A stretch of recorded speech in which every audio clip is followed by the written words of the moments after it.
Welcome बच्चों। आज हमारा पार्ट 2 है चैप्टर 2 का। ठीक है, करंट एंड इलेक्ट्रिसिटी हम एक पार्ट इसका ले चुके हैं। ठीक है, आज हमारा क्या इसका सेकंड पार्ट हम स्टार्ट करेंगे। ठीक है, हमारा कल के सेक्शन में एक टॉपिक छूट गया था, मोबिलिटी। क्या छूट गया था? मोबिलिटी। तो पहले हम उसको कवर करते हैं। ठीक है, मोबिलिटी। मोबिलिटी का मतलब क्या है? मूवमेंट। मूवमेंट है ना, इलेक्ट्रॉन कैसे मूवमेंट कर रहे हैं। अगर इलेक्ट्रॉन फास्ट मूवमेंट कर रहे हैं तो उनकी मोबिलिटी हाई है, अगर इलेक्ट्रॉन स्लो मूवमेंट कर रहे हैं तो उनकी मोबिलिटी क्या है? स्लो है। तो मोबिलिटी को अपन क्या बोलते हैं हिंदी में? गतिशीलता। गतिशीलता। ओके। और मोबिलिटी क्या है? पता चल गया ना, ये इलेक्ट्रॉन है, ये अपना कोई भी एक कंडक्टर मान लिया अपन ने, इसके इलेक्ट्रॉन है, ये कितना मोबाइल है। मोबाइल है मतलब कितना चल सक रहा है उसको बोलेंगे मोबाइल। और इमोबाइल है मतलब मोबाइल मोबिलिटी कम है, मीन्स वो स्लो चल रहा है। मोबिलिटी फास्ट है मतलब उसका फास्ट मूवमेंट है, मतलब उसकी मूवमेंट को शो कर रहा है क्या? मोबिलिटी। तो मोबिलिटी की डेफिनेशन देखेंगे, magnitude of the drift velocity per unit electric field. ठीक है ना। तो अगर अपन को पूछा जाए, अगर कैलकुलेट करना हो कि मोबिलिटी कैलकुलेट कीजिए, अपन को इलेक्ट्रिक फील्ड और ड्रिफ्ट वेलोसिटी दे रखी है, या फिर ड्रिफ्ट वेलोसिटी के टर्म में अपन को ई टो वगैरह दे रखे हैं, तो अपन क्या कैलकुलेट कर सकते हैं? मोबिलिटी। ठीक है, तो मोबिलिटी क्या है? Drift velocity per unit electric field. Drift velocity per unit electric field. और मोबिलिटी हमेशा क्या होगी? पॉजिटिव होगी। याद रखना, मोबिलिटी हमेशा क्या होगी? पॉजिटिव होगी। तो mu is equal to v upon e. इसकी यूनिट क्या होगी? Metre square per volt into second. ये इसकी यूनिट याद रखिएगा। यूनिट क्या होगी? Metre square per volt into second. Okay. अगर मैं इसको और सॉल्व करना चाहूँ फर्दर, हमारे डेफिनेशन से तो आ गया कि drift velocity per unit electric field को क्या बोलेंगे अपन? मोबिलिटी। ठीक है ना, मोबिलिटी बोलेंगे। अगर मेरे पास, हमने प्रीवियस सेक्शन में पढ़ा था इसके बारे में कि ड्रिफ्ट वेलोसिटी क्या है? Minus e tau upon m. चलिए इसको इसके अंदर पुट कर दीजिए। जब मैंने इसको अंदर पुट किया था, क्या ई से ई कट हो गया, और क्या बचा अपने पास? Mu is equal to e tau upon m. Negative क्यों नहीं है? क्योंकि अपने को क्या लेना है? मॉडुलस। मॉडुलस लेंगे तो नेगेटिव हट जाएगा, और म्यू की वैल्यू क्या होगी? Greater than 0। ओके, तो ये क्या था अपना मोबिलिटी। मोबिलिटी का मीन्स क्या है कि drift velocity per unit electric field. Okay, ये तो था हमारा मोबिलिटी। अब नेक्स्ट हमारा जो टॉपिक है वो क्या है? Limitation of Ohm's law. अब ओम्स लॉ हमने कल पढ़ा, अच्छे से पढ़ लिया हमने। ओम्स लॉ के हमने क्या पढ़ लिए? दो डेफिनेशन पढ़ ली। एक तो V is proportional to I, जिसको फर्दर सॉल्व करने पर हमारे पास क्या है? V is equal to IR। और एक हमारे पास क्या है? J is equal to sigma E। ठीक है ना, ये दो लॉ आए थे अपने पास। इसको भी ओम्स लॉ बोलेंगे, इसको भी ओम्स लॉ बोलेंगे। ठीक है, ये दोनों ओम्स लॉ है। तो चलिए अपन किसको डिस्क्राइब करेंगे अभी? इसको। ओके, तो ओम्स लॉ की सबसे पहली, ठीक है ना, सबसे पहली लिमिटेशन क्या है कि वो एग्जैक्टली फॉलो नहीं करता V और I को। क्या करता है? एग्जैक्टली फॉलो नहीं करता। V प्रोपोर्शनल टू I का मीनिंग क्या हुआ? ये देखिए, ये मैंने ग्राफ लिया। ठीक है, V मैंने इधर ले लिया। ओके, करंट इधर ले लिया, या करंट को इधर ले लिया और वोल्टेज को इधर ले लिया, कहीं भी ले लीजिए। चलिए मैं क्या करता हूँ, मैं वोल्टेज को तो इधर ले लेता हूँ वोल्ट के अंदर, और इधर मैं क्या ले लेता हूँ? करंट, एम्पियर के अंदर। ओके, इधर वोल्टेज है, इधर एम्पियर है। अगर वोल्टेज बढ़ने के साथ करंट क्या होनी चाहिए? बढ़नी चाहिए। तो मैं एक बार डैश लाइन में बनाता हूँ। जो हमारा ओम्स लॉ है ना, उसको मैं लिख रहा हूँ किसमें? डैश लाइन में।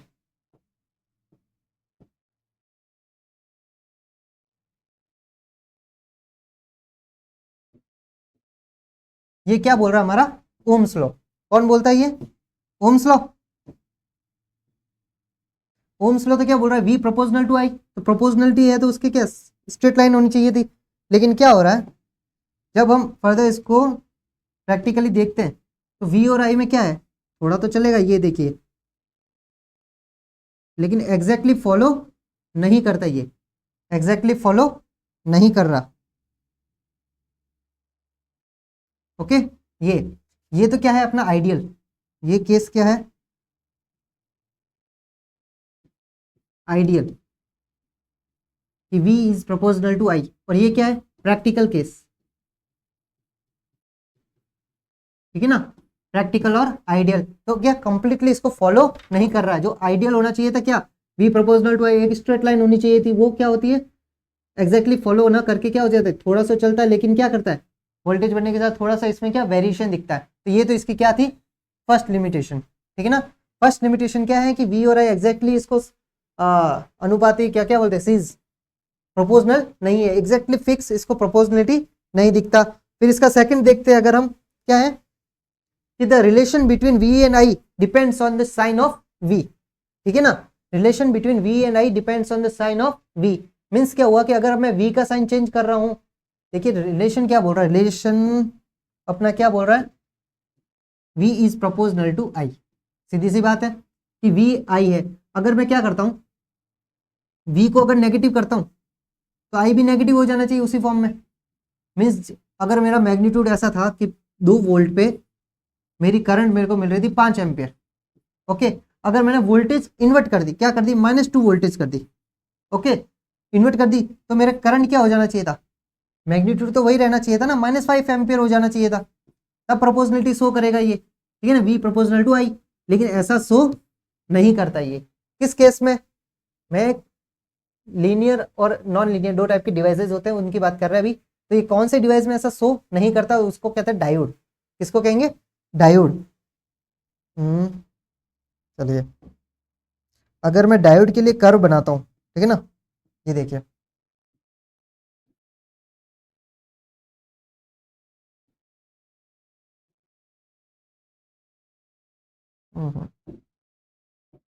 ये कभी कोई काम नहीं इसका, ओके। अगर मैं डायोड के लिए कर्व बनाता हूं, किसके लिए, डायोड के लिए,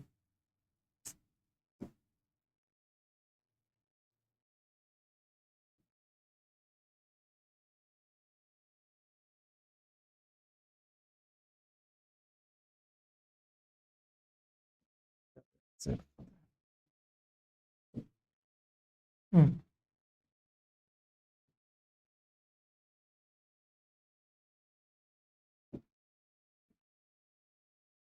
ओके, मैं डायोड के लिए बना रहा हूँ, किसके लिए, डायोड, डायोड डिवाइस पड़ा है ना, ध्यान में होगा, ये इसको डायोड बोलता है, ठीक है, जैसा रजिस्टर होता है ना, ये एक टाइप का डिवाइस है, उसी टाइप का डायोड भी क्या एक डिवाइस होता है, जो आगे अपन स्टडी करेंगे। लेकिन इसमें अभी ये देखते हैं कि वोल्टेज और करंट का डिपेंडेंसी क्या है, ठीक है। अगर मैं वोल्टेज, ये अपना क्या है, वोल्टेज है इधर v, ठीक है ना, यहाँ वोल्टेज है और यहाँ पे क्या है, करंट, यहाँ पे करंट किस में, मिली एम्पियर में, ठीक है, इधर भी वोल्टेज होगा नेगेटिव, ओके, ये नेगेटिव और ये पॉजिटिव, और इधर ये जो करंट होगी वो क्या है, माइक्रो एम्पियर में करंट है, लेकिन माइक्रो एम्पियर के अंदर, ओके। अब मैं क्या कर रहा हूँ, अगर मैं वोल्टेज बढ़ाता हूँ डायोड के केस में, फॉरवर्ड बायस, अगर मैं सर्किट के साथ पॉजिटिव और टर्मिनल ऐसा जुड़ा हुआ है, तो अगर मैं वोल्टेज पॉजिटिव है तब क्या होगा, ये कुछ इसी टाइप में होगा, ऐसा, ठीक है। लेकिन जब मैं इस डायोड को पीछे जो सेम कॉपी होना चाहिए था, लेकिन नहीं होता, क्या होता है, ये यहाँ से थोड़ा सा, फिर ये ऐसा हो जाता है, यहाँ से कलर चेंज कर देता, ये ऐसा, ये किस केस में हो रहा है, डायोड के केस में, किसके केस में, डायोड, डायोड में जब ये फॉरवर्ड बायस है, फॉरवर्ड बायस है मींस पॉजिटिव, अगर वोल्टेज जब की पॉजिटिव है ना, जब तब उसका करंट आपको कुछ कर्व ऐसा दिख रहा है वी और आई के बीच में, ठीक है। तो अगर अगर ओम्स लॉ को ये कंप्लीटली फॉलो कर रहा था, ठीक है ना, वी प्रोपोर्शनल टू आई अगर कंप्लीटली फॉलो करता है, तब क्या होना चाहिए, सेम के सेम ये कर्व यहाँ पे उल्टा हो जाना चाहिए था, ठीक है ना, वोल्टेज भी करंट भी लगभग सेम होनी चाहिए थी। लेकिन यहाँ पे और करंट का ऑर्डर क्या है, मिली एम्पियर 10⁻³ और यहाँ पे करंट का ऑर्डर क्या है, 10⁻⁶।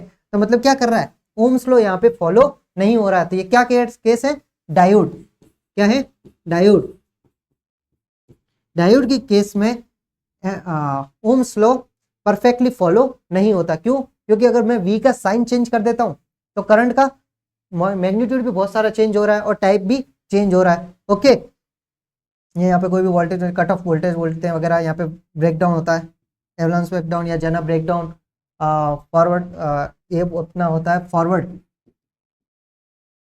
ठीक है ना, इसको बोलते हैं फॉरवर्ड, इसको बोलते हैं रिवर्स बायस, रिवर्स बायस और ये फॉरवर्ड बायस, ठीक है। ये डायोड के केस के, अपने डायोड अपना और अच्छे से आगे स्टडी करेंगे, अभी इतना ही जानना है कि अगर मैं फॉरवर्ड बायस में ले रहा हूँ तो ये मिली एम्पियर में करंट दे रहा है, लेकिन मैं जब रिवर्स बायस में जाता हूँ इस करंट को, वोल्टेज को लेकर, तब क्या हो रहा है, माइक्रो एम्पियर, मतलब मैग्नीट्यूड बहुत सारा चेंज हो गया, तो क्या डिपेंडेंसी नहीं आ रही है डायोड के अंदर, ओम्स लॉ कंप्लीटली फॉलो नहीं कर रहा है, ठीक है। ये तो अपना सेकंड लिमिटेशन। इसकी एक और लिमिटेशन देखते हैं अब, थर्ड लिमिटेशन क्या बोल रही है, the relation between V and I is not unique. इसका मतलब क्या हुआ, वी और आई का अगर मैं फॉलो कर रहा हूँ ना अपना वो कर्व, ठीक है, ये देखिए अब ये अपना V है, ये I है, चलिए इसको V मान लीजिए, इसको I मान लीजिए, इसको V मान लिया, इसको मैंने I मान लिया। ओके, V और I, ओम्स लॉ तो क्या बोलता है, ये मीन्स हर एक फिक्स वैल्यू के लिए, V की वैल्यू के लिए I फिक्स होना चाहिए, ठीक है ना, ऐसा दिख रहा है। ओके, मतलब हर एक फिक्स V की वैल्यू के लिए I की एक फिक्स वैल्यू होनी चाहिए। The relation between V and I is not unique. किस केस में, अगर मैं कुछ और डिवाइस लेता हूँ, प्रैक्टिकल डिवाइसेस जैसे गैलियम आर्सेनिक का अगर मैं लेता हूँ और उसके वोल्टेज और उसका कर्व मैं बनाता हूँ, ठीक है, ये तो क्या है, आइडियल केस है अपना, जो कि फॉलो नहीं हो रहा। किस केस में, वो यहां देखते हैं।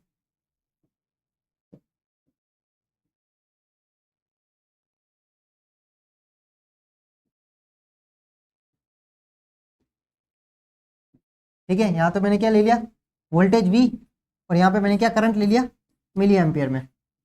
करंट किस में आएगी, मिली एम्पियर। ओके, अब ये किस डिवाइस के लिए मैं बात कर रहा हूँ, गैलियम आर्सेनिक। किसके लिए, गैलियम आर्सेनिक के लिए, ठीक है ना। अगर गैलियम आर्सेनिक का एक डायोड है या डिवाइस है, उसके लिए अपन बात कर रहे हैं, ठीक है। तो इसमें कुछ क्या होता है, अगर मैं इसका कर्व बनाने जाऊं, ठीक है, तो ये देखिए V और I के बीच में अपन कर्व बना रहे हैं। ओके, ये ऐसा और ऐसा कुछ इस टाइप का बनेगा, ठीक है। यहाँ पे अपन को थोड़ा सा लीनियरिटी दिख रहा है, ठीक है, क्या दिख रहा है, थोड़ा सा लीनियरिटी दिख रहा है यहाँ पे, ये यहाँ तक तो लीनियर है, लेकिन यहाँ पे क्या हो रहा है, देखिए ये यहाँ पे क्या कट रहा है, नॉन लीनियर है, ठीक है। ये यहाँ पे वापस एक रीजन अलग हो गया, ये देखिए। अब मैं दो वैल्यूज मेरे पास सेम हो सकती है, कहाँ पे, ये देखिए, अगर मैं कोई भी एक एक कर्व लेके जा रहा हूँ अपना, ओके, एक ये कर्व लेके गया, एक ये कर्व लेके गया मैं, ओके। अब देखिए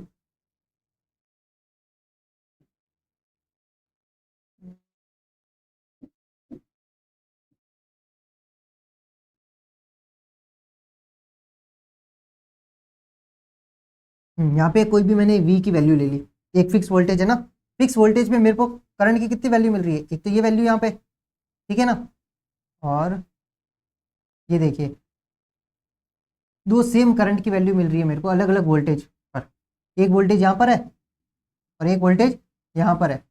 जब मेरे दो डिफरेंट वोल्टेज पे करंट की वैल्यू क्या है, सेम, लेकिन ओम्स लॉ क्या बोलता है, एक स्ट्रेट लाइन होगी, लेकिन हर एक स्पेसिफिक वैल्यू के लिए स्पेसिफिक होगा। लेकिन यहाँ पे क्या शो हो रहा है कि मेरा अलग अलग वोल्टेज, यहाँ पे V1 ले लिया, यहाँ पे V2 ले लिया, दो अलग वोल्टेज है। अब दो अलग वोल्टेज पे मेरे को करंट क्या मिल रही है, ये करंट क्या मिल रही है, आई सेम, मतलब एक यूनिक वैल्यू नहीं दे रहा है, ठीक है। अगर यूनिक वैल्यू देता तो ये ओम्स लॉ को परफेक्टली फॉलो करता, ओके, परफेक्टली फॉलो करता। तो इस रीजन को अपन बोलेंगे नॉन लीनियर रीजन।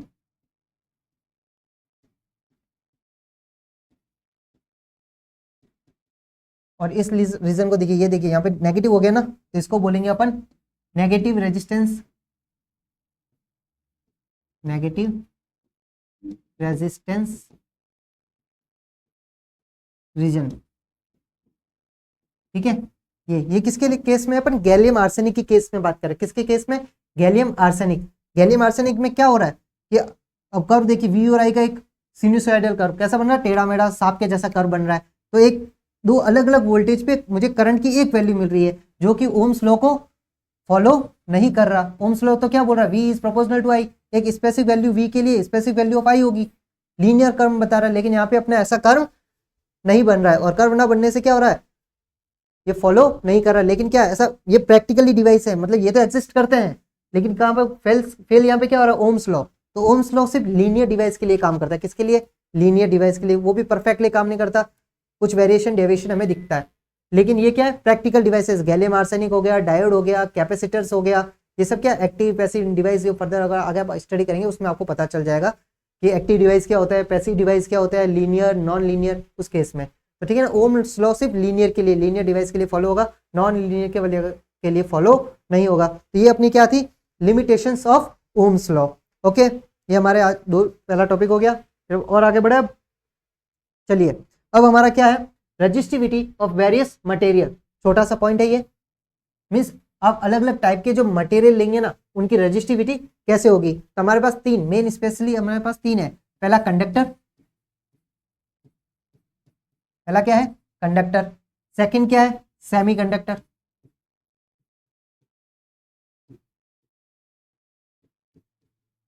और थर्ड क्या है इंसुलेटर। ओके, ये तीन टाइप के हमारे पास मटेरियल है। ठीक है, ये कंडक्टर है, कंडक्टर की कंडक्टिविटी अच्छी होती है, ठीक है, रेजिस्टिविटी लो होती है। सेमीकंडक्टर में इसके बीच में, और इंसुलेटर की रेजिस्टिविटी बहुत हाई होती है और कंडक्टिविटी लो। अगर मैं इसका एक लिखना चाहूं कि किस रेंज में चेंज हो रहा है तो ठीक है ना, तो फॉर रेजिस्टिविटी, रेजिस्टिविटी अगर मैं लिखता हूं तो सबसे ज्यादा रेजिस्टिविटी किसकी होगी इंसुलेटर की,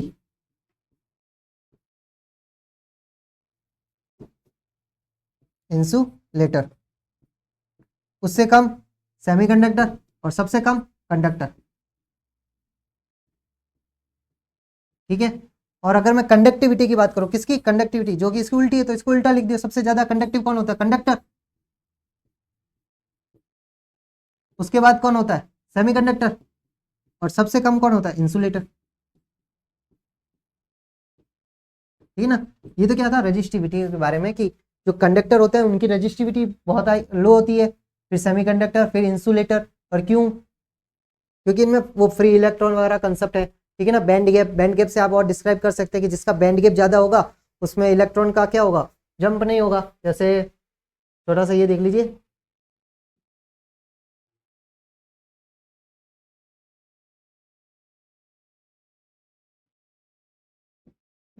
ये जो होगा ना इसको अपन बोलेंगे कंडक्टर।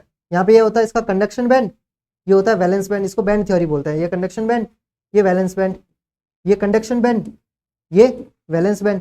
तो देखिए जिसके अंदर गैप सबसे कम है वो तो क्या है अपना लगभग ओवरलैप कर लेते हैं, इसको क्या बोलेंगे कंडक्टर। और इसके अंदर थोड़ा गैप है, अगर मैं इसको थोड़ी एनर्जी दूं तो वैलेंस बैंड से इलेक्ट्रॉन कंडक्शन बैंड में चले जाएगा, तो इसको क्या बोलेंगे अपन सेमीकंडक्टर। और थर्ड और लास्ट क्या है, इसके अंदर गैप इतना ज्यादा होता है कि आप एक्स्ट्रा एनर्जी भी दे दो तो भी इलेक्ट्रॉन यहाँ से जंप करके यहाँ पे नहीं जाएगा, तो ये क्या हो जाएगा इंसुलेटर। तो इसको क्या बोलते हैं बैंड थ्योरी, इसको क्या बोलेंगे अपन बैंड थ्योरी ऑफ मटेरियल्स। ठीक है, ये पता चल गया अपन को कि रेजिस्टिविटी वेरियस मटेरियल्स की कैसी होती है। सबसे अच्छी रेजिस्टिविटी किसकी होगी इंसुलेटर की। सेकेंड रेजिस्टिविटी मतलब रोकने की क्षमता, ठीक है रेजिस्टिविटी। ओके, ये छोटा सा टॉपिक था। अब नेक्स्ट टेम्परेचर डिपेंडेंस, ये बहुत इंपॉर्टेंट टॉपिक है। ठीक है ना, कि टेम्परेचर डिपेंडेंसी क्या है रेजिस्टिविटी के अकॉर्डिंग। अगर मैं रेजिस्टिविटी और टेम्परेचर के अंदर फॉर्मूला लिखूं तो वो क्या होता है rho is equal to rho naught 1 plus alpha t minus t naught. ठीक है ना, ये क्या रेजिस्टिविटी का फॉर्मूला है किसके लिए मेटल, फॉर मेटल, मेटल की बात कर रहा अपन। ठीक है ना, मतलब मेटल मीन्स कंडक्टर हो गया। ठीक है, एक टाइप का कंडक्टर समझ लीजिए आप। अगर मेरा टेम्परेचर के साथ वेरिएशन शो करना है तो उसके लिए क्या है ये रिलेशन है। ये रिलेशन देखिए किस टाइप का है, अगर मैं इसको थोड़ा और खोलता हूँ ना, rho is equal to rho naught plus rho naught alpha t minus t naught, ये कुछ इस टाइप का दिख रहा है। Y is equal to m x plus c, ये एम एक्स हो गया और ये प्लस सी हो गया। ये क्या है स्ट्रेट लाइन की इक्वेशन है। मीन्स कि जो रेजिस्टिविटी है वो टेम्परेचर के साथ एक लीनियर कर्व बनाएगी, इस फॉर्मूले से ये दिख रहा है। ठीक है, तो चलिए देखते हैं अपन। यहाँ पे ये देख लीजिए बेसिक है, रो नॉट तो आ गया टेम्परेचर टी नॉट पर रेजिस्टिविटी। ठीक है ना, at given temperature T naught पे जो रेजिस्टिविटी होगी वो रो नॉट होगी। अल्फा क्या है coefficient of resistivity, coefficient of temperature,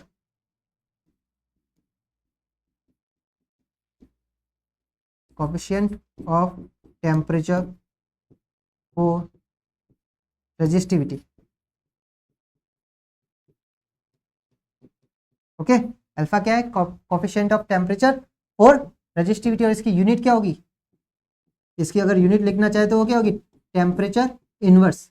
means जो टेम्परेचर की यूनिट होगी वो उसकी क्या होगी इसकी यूनिट होगी। मीन्स डायमेंशन बोलना चाहे तो डायमेंशन क्या होगी टेम्परेचर इनवर्स। ठीक है, अगर मैं इसका कर्व बनाना चाहूँ, क्या करना चाहूँ कर्व बनाना चाहूँ, तो y is equal to mx plus c means क्या बनना चाहिए स्ट्रेट कर्व। ओके, यहाँ पे रेजिस्टिविटी है, यहाँ पे अपना टेम्परेचर है। ठीक है, और y इज इक्वल टू सी, ये तो ये अपना कुछ इस टाइप का होगा। ओके, ये y is equal to mx plus c, तो ये तो क्या हो गया अपना y is equal to mx plus c, अपना रिलेशन क्या था ये देखिए ये वाला, तो ये जो हो जाएगा वो क्या हो जाएगा, रो नॉट। ये तो अपना क्या हो जाएगा, रो नॉट यहाँ तक, ठीक है। और ये क्या हो जाएगा,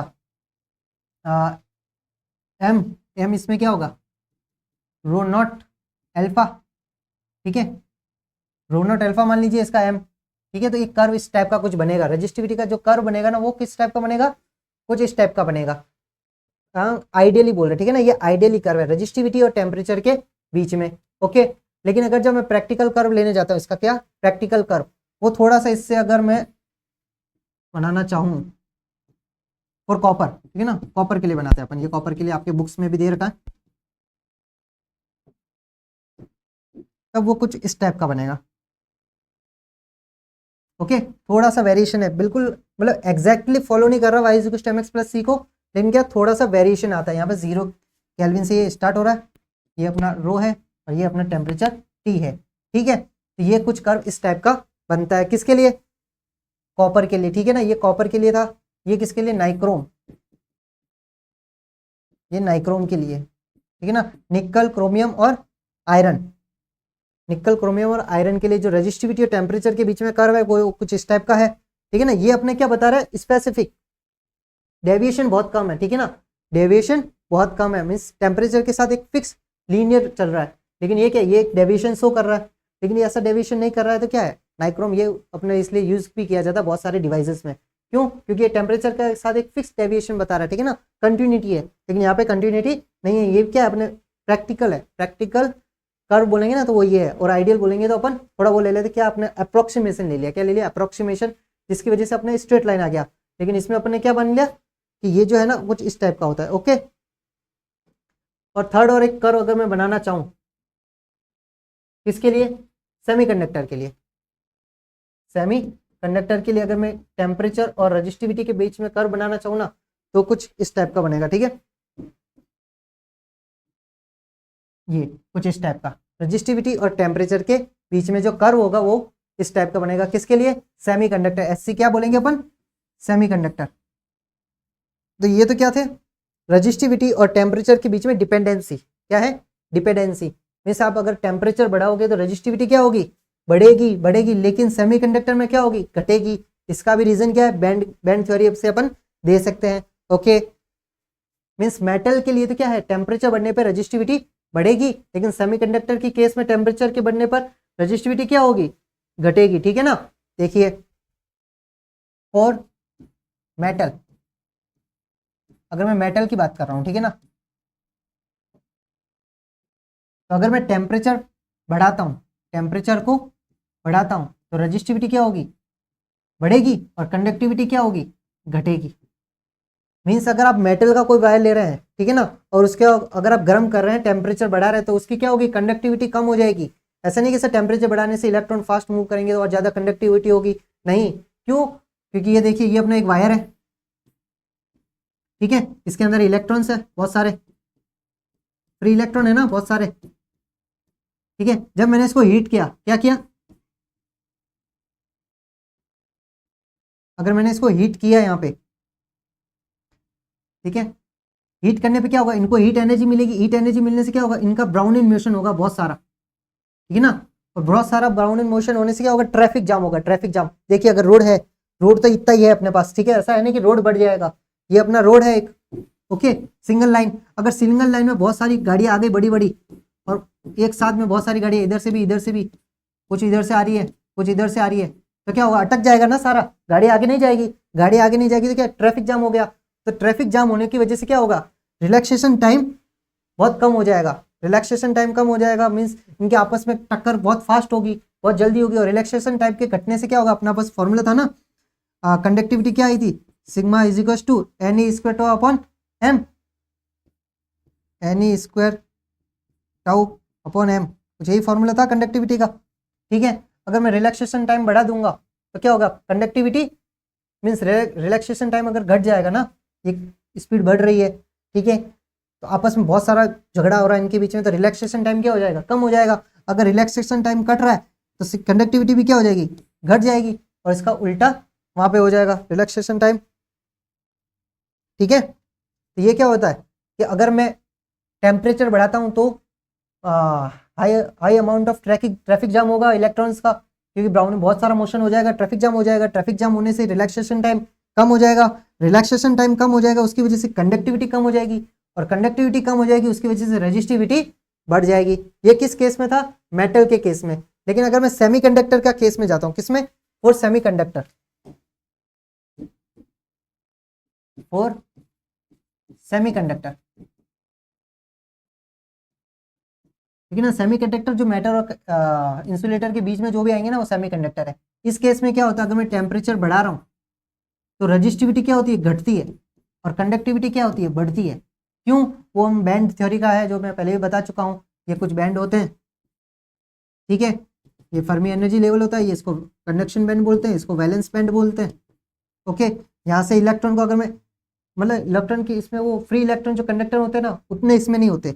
इसमें यहाँ पे अगर इलेक्ट्रॉन है, इलेक्ट्रॉन या होल, ठीक है ना, तो क्या एनर्जी, हीट एनर्जी ले लेंगे, और हीट एनर्जी लेने से क्या हो जाएगा, इनके बीच में जो जंप करने के लिए गैप चाहिए इनको इतनी एनर्जी मिल जाएगी, और ये क्या चले जाएंगे यहाँ पे। तो यहाँ पे क्या होता है कि अगर हीटिंग दे दी, अगर टेम्परेचर दे दिया तो इलेक्ट्रॉन आसानी से कंडक्शन बैंड में चले जाएंगे, जिससे करंट का फ्लो हो जाएगा और कंडक्टिविटी बढ़ जाएगी, रेजिस्टिविटी घट जाएगी। ठीक है, ये तो क्या था अपना टेम्परेचर डिपेंडेंसी। क्या रजिस्टिविटी और रेजिस्टेंस कैसे टेम्परेचर सेम। अगर रजिस्टिविटी है, देखिए आर इज इक्वल टू क्या होता है, रो एल अपॉन ए, ये अपन पढ़ चुके हैं ना।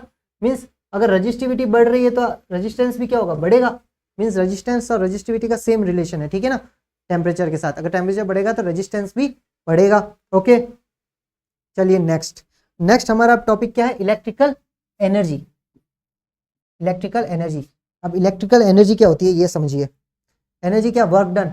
हमें कैलकुलेट क्या करना in the end, work done, कि एक पॉइंट से दूसरे पॉइंट में अगर कोई चार्ज गया, इलेक्ट्रॉन गया, तो उसको करने के लिए कितना वर्क हमें करना पड़ा। ओके, तो ये समझिए, यहाँ पे ये समझिए, ये मेरा एक कोई कंडक्टिंग वायर है। ओके, इसको मैं पॉइंट ए मान लेता हूँ, इसको पॉइंट बी मान लेता हूँ। अब ए से कोई एक इलेक्ट्रॉन चल के कहाँ गया, बी तक पहुंचा, ठीक है ना। ए से कोई इलेक्ट्रॉन चल के बी तक पहुंचा, ठीक है। ये अपना एक कंडक्टिंग मैंने वायर ले लिया है। इस पॉइंट पे अपने मैंने पोटेंशियल क्या मान लिया है, वी ए, ठीक है। इस पॉइंट पर पोटेंशियल क्या मान लिया मैंने, वी बी। ओके, तो अब मुझे क्या चाहिए, एनर्जी। क्या कैलकुलेट करना है, एनर्जी। तो हमें पता है पोटेंशियल एनर्जी क्या होती है, उसको कैलकुलेट करना होगा। उसके लिए हमें क्या चाहिए, पहले इस पॉइंट पे पोटेंशियल एनर्जी और इस पॉइंट पे पोटेंशियल एनर्जी। मान लिया मेरा चार्ज क्या था, delta Q. Delta Q charge इधर, डेल्टा क्यू चार्ज उधर मान लेते हैं। ओके, तो पहला case potential at potential energy, ठीक है ना। पोटेंशियल तो पता है हमारा वी ए है।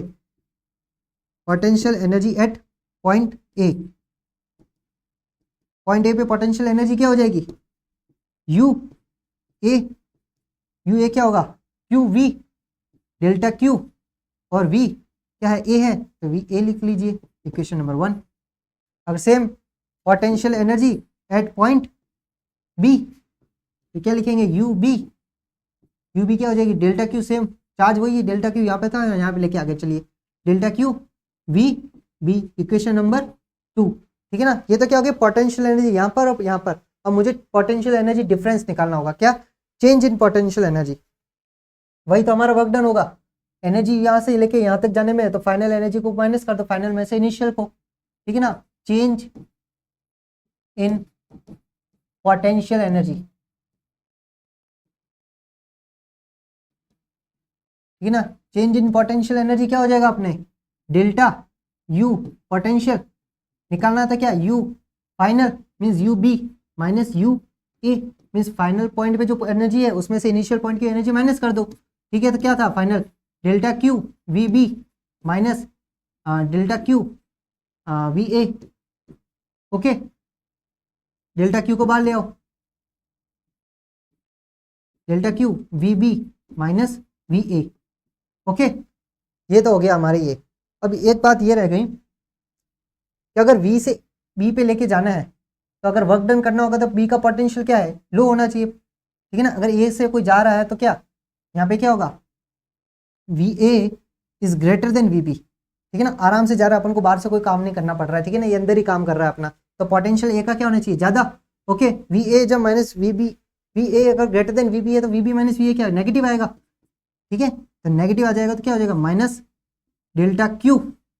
ओके, चार्ज डेल्टा क्यू और v B minus V A को मैं क्या लिख ले सकता हूँ, पोटेंशियल लिख लूँ direct, V B minus V A को मैंने क्या लिख दिया, V A minus we B जो हमने पहले ही मान लिया था यहाँ पे कि वी ए जो है ग्रेटर देन बी, तो पोटेंशियल जो डिफरेंस होगा इन दोनों के बीच में वो क्या हो जाएगा, v A is equal to v A minus we b, इन दोनों के बीच का पोटेंशियल डिफरेंस। ओके, और जब हमने इसको उस तक पुट किया तो वी बी माइनस ये नेगेटिव हो गया और ये हमारे क्या आ गए, change in potential energy.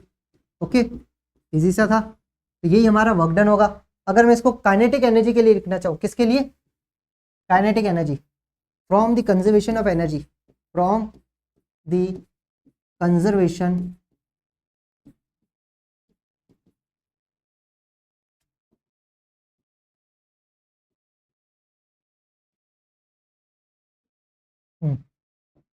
From the conservation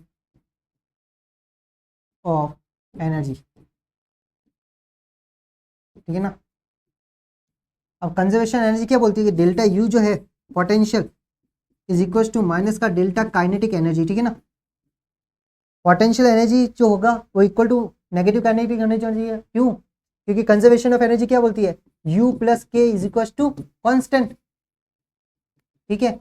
अगर U plus K equal to क्या है, जीरो, कॉन्स्टेंट मैंने कोई चेंज नहीं हुआ, जीरो, तो यू इज इक्वल टू क्या होना चाहिए, माइनस का के, वर्क एनर्जी थ्योरम भी बोलते हैं इसको, ठीक है ना। तो पोटेंशियल एनर्जी है ये, तो हमारी काइनेटिक एनर्जी चेंज क्या हो जाएगा, नेगेटिव को हटा दो बस, डेल्टा क्यू वी। ओके, अब चेंज इन पोटेंशियल वी को अगर मैं डेल्टा वी लिख लूँ कोई बात नहीं, वो अपने लिखने के तरीके पे, ठीक है ना। अगर मैं V A minus we B को क्या लिख रहा हूँ, डेल्टा वी, तो यहाँ डेल्टा वी लिख लीजिए, कोई बात नहीं। ओके, तो ये तो क्या थी हमारी काइनेटिक एनर्जी, और काइनेटिक एनर्जी को हम क्या बोल सकते हैं, वर्क डन, तो ये हम वर्क डन भी लिख सकते हैं, डेल्टा क्यू डेल्टा वी, ठीक है ना। ये तो हमारी क्या हो गई, एनर्जी, क्या हो गई, एनर्जी। चलिए, हाँ, W by W T. Okay, ये तो हमारी क्या हो गई, इलेक्ट्रिकल एनर्जी। इलेक्ट्रिकल एनर्जी पता चल गई, क्या हो गई, डेल्टा क्यू वी या क्यू वी हो गई। ओके, अब मुझे चाहिए पावर, क्या चाहिए, पावर। तो पावर क्या होती है, रेट ऑफ एनर्जी। पावर क्या है, रेट ऑफ एनर्जी या rate of work done, rate of work done, ठीक है ना। वर्क डन की जो रेट होती है ना उसको क्या बोलते हैं, पावर, मीन्स डेल्टा डब्ल्यू अपॉन डेल्टा टी। अब डेल्टा डब्ल्यू हमारे पास आ गया क्या, delta q v upon delta t, और डेल्टा डब्ल्यू upon delta q upon delta t क्या होता है, पढ़ चुके हैं ना हम, रेट ऑफ चार्ज क्या होता है, current, P is equal to V, पहले से था, ये आई लिख लीजिए। तो पावर को हम किससे रिप्रेजेंट कर सकते हैं, P is equal to V I. Okay, तो ये तो क्या हो गया, पावर, और वो हमारे क्या हो गया, इलेक्ट्रिकल एनर्जी। एनर्जी क्या आ गई है, delta W is equal to delta q V. Okay, ये तो हमारी क्या आ गई है, एनर्जी, ठीक है ना। एनर्जी की यूनिट क्या होती है, कोई भी एनर्जी ले लो उसकी यूनिट क्या होगी, जूल ही होगी, और पावर की एनर्जी क्या होगी, जूल पर सेकंड, ठीक है ना, जूल पर सेकंड, जूल पर सेकंड। या फिर इसको और भी खोल के लिखना चाहो तो क्या होगा, वोल्ट इनटू एम्पियर या फिर वॉट, ठीक है, वो उस टाइप में। तो ये तो क्या था, आज का हमारा टॉपिक यहाँ तक था। इलेक्ट्रिकल एनर्जी हो गया, इलेक्ट्रिकल एनर्जी क्या आ गया, डेल्टा क्यू वी, और एनर्जी की अगर रेट निकालेंगे तो उसको क्या बोलेंगे, पावर, ठीक है ना। पावर क्या है, वर्क डन, किसी को बोलते हैं ना इसके पास इतनी पावर है, तो पावर क्या, उसके वर्क करने की कैपेसिटी है, ठीक है ना। वो इतने से कम टाइम में कितना काम कर पा रहा है, वो उसकी क्या है, पावर। अगर कोई छोटे से टाइम में ज्यादा काम कर रहा है तो उसकी क्या पावर ज्यादा है। जैसे सुपरमैन है, सुपरमैन की अगर मैं बात करते हैं, ठीक है ना, सुपरमैन की पावर क्या है, ज्यादा, क्यों, क्योंकि वो कम टाइम में हाई डिस्टेंस कर पा रहा है ना, उड़ पा रहा है। अगर वो फास्ट उड़ रहा है तो उसके क्या है, टाइम कम लग रहा है उसको, और उसका वर्क डन क्या है, हाई है। तो हाई वर्क डन, कम टाइम में ज्यादा काम जो करता है उसकी क्या पावर, ज्यादा। ओके, तो उसको क्या बोलेंगे, पावरफुल। तो पावर की क्या हो गई definition, work done, rate of work done, सीधी सी बात है, रेट ऑफ वर्क डन को क्या बोलेंगे, पावर। ओके, तो आज के लिए हमारा इतना ही, ठीक है, आगे मिलते हैं नेक्स्ट चैप्टर में।